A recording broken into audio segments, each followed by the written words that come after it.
നല്ല ആവി പറക്കുന്ന ചോറിൻ്റെ കൂടെയോ അല്ലെങ്കിൽ നല്ല അടിപൊളിയ ചപ്പാത്തിയുടെയോ പൊറോട്ടയുടെ കൂടെയോ ഏതിൻ്റെ കൂടെയും കഴിക്കാൻ പറ്റിയ നല്ല അടിപൊളിയായിട്ടുള്ള, അതും തേങ്ങയൊന്നും അരയ്ക്കാതെ തന്നെ നല്ല കുറുകുറുത്ത ചാറോട് കൂടിയ ഒരു കൊഞ്ചുകറിയുടെ റെസിപ്പി ആയിട്ടാണ് ഞാനിന്ന് വന്നിരിക്കുന്നത്. അപ്പം നമുക്ക് ഈ ഒരു കൊഞ്ചുകറി എങ്ങനെയാണ് വെക്കുന്നതെന്ന് നോക്കിയിട്ട് വരാം. സ്പെഷ്യൽ ചെമ്മീൻ കറി ഉണ്ടാക്കാനായിട്ട് ഇതുപോലക്ക് 1/2 കിലോ ചെമ്മീൻ കഴുകി വൃത്തിയാക്കി നരമ്പൊക്കെ മാറ്റി എല്ലാം റെഡിയാക്കി വെച്ചിട്ടുണ്ട്. ഇനി നമുക്ക് ഇതിനകത്ത് നമ്മൾ തേങ്ങ വറുത്തരച്ചല്ല വെക്കുന്നത്, വറുത്തരയ്ക്കാതെ വെക്കുന്നത്. അപ്പം അതിനൊരു സ്പെഷ്യൽ മസാല തയ്യാറാക്കാൻ വേണ്ടിയിട്ട് 2 സവാള ഇതുപോലക്ക് ഞാൻ സ്ലൈസാക്കി വെച്ചിട്ടുണ്ട്. അതുപോലെ കൂട്ടത്തിൽ തന്നെ ഒരു 2 അല്ലി വെളുത്തുള്ളിയും അതുപോലെ തന്നെ ഒരു ചെറിയ കഷ്ണം ഇഞ്ചി ഇതുപോലെ കരിഞ്ഞു വെച്ചിട്ടുണ്ട്. പിന്നെ വേണ്ടത് നമുക്കൊരു തക്കാളിയാണ്. അത് ഞാൻ ഇതുപോലെ കരിഞ്ഞു വെച്ചിട്ടുണ്ട്. വലിയ തക്കാളിയാണ് എടുത്തിരിക്കുന്നത്. ഇത് നമുക്കിതിലേക്ക് വേണ്ടത് കുറച്ച് കൊച്ചുള്ളി വേണം. അതുപോലെ തന്നെ പച്ചമുളക്, എരിവിനാവശ്യമായ പച്ചമുളക്, കറിവേപ്പില, പിന്നെ തേങ്ങാക്കൊത്ത്. അത് ഓപ്ഷണലാണ്, വേണ്ടവർക്ക് മാത്രം ഇട്ടേച്ചാൽ മതി. അടുത്ത വേണ്ട ഒരു 4 അല്ലി വെളുത്തുള്ളി ഉണ്ട്. പിന്നെ അതുപോലെ തന്നെ ഒരു വലിയ കഷ്ണം ഇഞ്ചി ഇതുപോലെ ചെറുതായിട്ട് അരിഞ്ഞു വെച്ചിട്ടുണ്ട്. ഇനി നമുക്ക് ഇതെങ്ങനെ ഉണ്ടാക്കുന്നത് നോക്കാം. ആദ്യം തന്നെ നമ്മൾ ഈ ഒരു അരിഞ്ഞു വെച്ചിരിക്കുന്നതെല്ലാം കൂടെ ഒന്ന് വഴറ്റിയെടുക്കാൻ പോവുകയാണ്. ഇതിലേക്ക് ഞാൻ കുറച്ച് വെളിച്ചെണ്ണ ഒഴിച്ചു കൊടുത്തിട്ടുണ്ടായിരുന്നു. എന്നിട്ട് വേണം നമുക്കിതൊന്ന് വഴറ്റിയെടുക്കാനായിട്ട്. ഇട്ട് കൊടുത്ത ഉള്ളിയും വെളുത്തുള്ളി ഇഞ്ചിയൊക്കെ ഇതുപോലെ ഒന്ന് വാടി കഴിയുന്നുണ്ട്. നമുക്ക് ആ തക്കാളിയോടെ ഒന്ന് ഇട്ട് കൊടുത്തേക്കാം.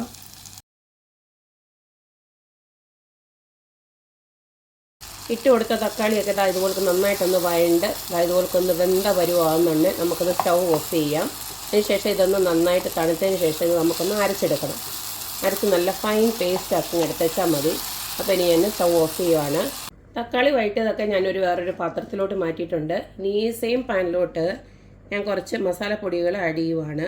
എരിവിനാവശ്യമായിട്ടുള്ള മുളക് പൊടി ഞാനിവിടെ കാശ്മീരി ചില്ലി പൗഡറാണ് എടുക്കുന്നത്. ഇത്തിരി നല്ല ഇതുപോലക്ക് നല്ല നിറച്ചെടുക്കുന്നുണ്ട്. ഒരു 3 സ്പൂൺ എടുക്കുന്നുണ്ട്. അതിലൊക്കെ നമുക്ക് ഒരു 2 സ്പൂണ് മല്ലിപ്പൊടി ഇട്ട് കൊടുക്കുക. അടുത്തതിലേക്ക് നമുക്കൊരു 1/2 ടീസ്പൂണ് മഞ്ഞൾപ്പൊടി ഒന്ന് ഇട്ട് കൊടുക്കണം. അടുത്തതിലേക്ക് ഇട്ട് കൊടുക്കുന്നത് ഉലുവ വറുത്ത് പൊടിച്ചതാണ്. അത് ഒരു 1/4 ടീസ്പൂണോളം ഇട്ട് കൊടുക്കുന്നുണ്ട്. ഇത് അവസാനം ചേർത്താലും കുഴപ്പമൊന്നുമില്ല. അടുത്ത അതിലേക്ക് ഇത്രയും ഒരു കായപ്പൊടി ഇട്ട് കൊടുക്കുന്നുണ്ട്. ഇച്ചിരി ഇട്ടുള്ളൂ, ഒരു നുള്ളോളേ ഉള്ളൂ. അടുത്തതിലേക്ക് ഞാനൊരു 1/2 ടീസ്പൂണോളം ഗരം മസാലയോട് ഇട്ട് കൊടുക്കുകയാണ്. ഇതുവരെ ഞാൻ സ്റ്റൗ കത്തിച്ചിട്ടില്ല. ഇനിയിപ്പോൾ സ്റ്റൗ കത്തിച്ചിട്ട് ഈ പൊടി ഒന്ന് മൂപ്പിച്ചെടുക്കണം. ചെറിയ തീയിലിട്ട് എണ്ണയൊന്നും ഒഴിക്കാതെ തന്നെ ഇതൊന്ന് മൂപ്പിച്ചെടുക്കുക. പൊടി മൂത്തൊരു മണം വരുന്നുണ്ട്. ഇപ്പം നമുക്ക് ഇത് സ്റ്റൗ ഓഫ് ചെയ്യാം. ഇനി നമ്മുടെ ചെമ്മീൻ കറി ഉണ്ടാക്കാനായിട്ട് ഇതുപോലൊരു മൺചട്ടിയാണ് ഞാൻ അടപ്പിലോട്ട് വെച്ച് കൊടുത്തിരിക്കുന്നത്. ഇതിലേക്ക് നമുക്ക് വെളിച്ചെണ്ണ തന്നെ ഒഴിച്ചു കൊടുക്കാം. എണ്ണ ചൂടായി വരുന്നുണ്ട്. നമുക്ക് കടുകിട്ട് പൊട്ടിക്കാം. കടുകെല്ലാം പൊട്ടി വരുമ്പോൾ നമുക്ക് അരിഞ്ഞു വെച്ചിരിക്കുന്ന തേങ്ങാക്കൊത്തുണ്ടല്ലോ, അത് ആദ്യം തന്നെ ഇട്ട് കൊടുക്കാം.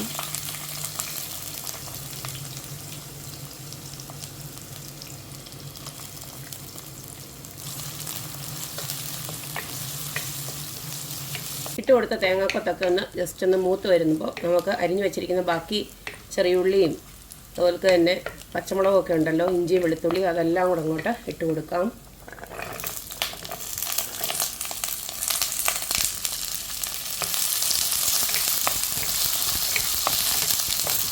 ഇനി ഇതിലേക്ക് നമുക്ക് ആവശ്യത്തിനുള്ള ഉപ്പൊന്ന് ഇട്ട് കൊടുത്തേക്കാം.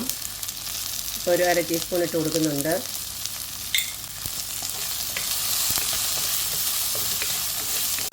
ഇട്ട് കൊടുത്ത ഉള്ളിയും എല്ലാം നന്നായിട്ട് ഇതുപോലെ ഒന്ന് വഴണ്ട് വരുമ്പോൾ നമുക്ക് നേരത്തെ കഴുകി വൃത്തിയാക്കി വെച്ചിരിക്കുന്ന പ്രോൺസ് ഉണ്ടല്ലോ, അതങ്ങോട്ട് ഇട്ട് കൊടുക്കാം.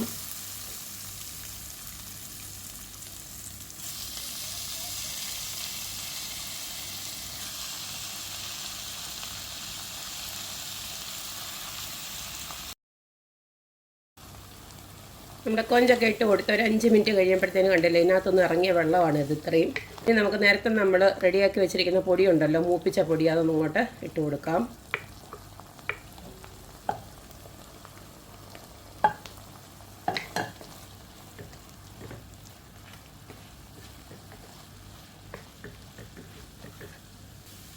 ഇതിനോടൊപ്പം തന്നെ നമ്മുടെ നേരത്തെ അരച്ച് വെച്ചിരിക്കുന്ന തക്കാളിയും ഉള്ളിയും അതെല്ലാം കൂടെ ആ ഒരു പേസ്റ്റ് രൂപത്തിലാക്കിയത് ഒഴിച്ചു കൊടുക്കുകയാണ്.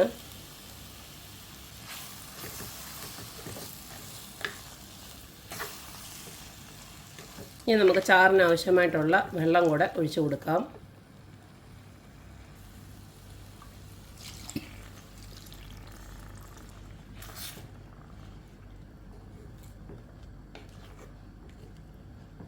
നിങ്ങൾക്ക് എത്രയാണോ ചാറിന് ആവശ്യമായിട്ടുള്ള വെള്ളം വേണ്ടത് അത്രയും ഒഴിച്ചു കൊടുക്കുക.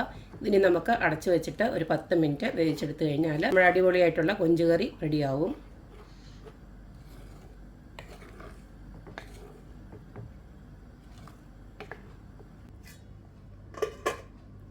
പത്ത് മിനിറ്റ് കഴിഞ്ഞപ്പോഴത്തേനും നമ്മുടെ കൊഞ്ചൊക്കെ നല്ല വെന്ത് ഇതുപോലെ എണ്ണ തെളിഞ്ഞ് വന്നിട്ടുണ്ട്.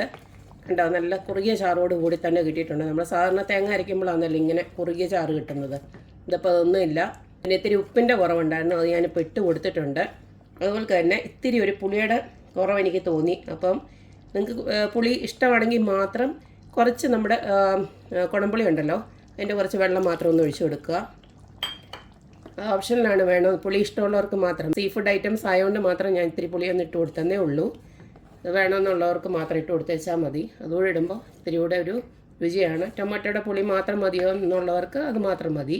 അത്രയേ ഉള്ളൂ. ചോറിൻ്റെ കൂടോ ചപ്പാത്തിയുടെ കൂടോ എന്തിൻ്റെയും കൂടെയും കഴിക്കാൻ പറ്റിയുള്ള അടിപൊളി ഒരു കോമ്പിനേഷൻ ആയിരിക്കും ഈ ഒരു ചെമ്മീൻ കറി. കണ്ടില്ലേ, നല്ല അടിപൊളിയായിട്ടുള്ള ഒരു ചെമ്മീൻ കറിയാണിത്. അപ്പോൾ എല്ലാവരും ഇതുപോലൊക്കെ തയ്യാറാക്കി നോക്കുക, അഭിപ്രായങ്ങൾ അറിയിക്കുക. അപ്പോൾ എപ്പോഴും പറയുന്ന പോലെ തന്നെ എൻ്റെ റെസിപ്പീസ് ഇഷ്ടമുള്ള എല്ലാവരും please like, share and subscribe. അപ്പോൾ ഇനി അടിപൊളി വീഡിയോ ആയിട്ട് വരുന്നവരേക്കും ബൈ.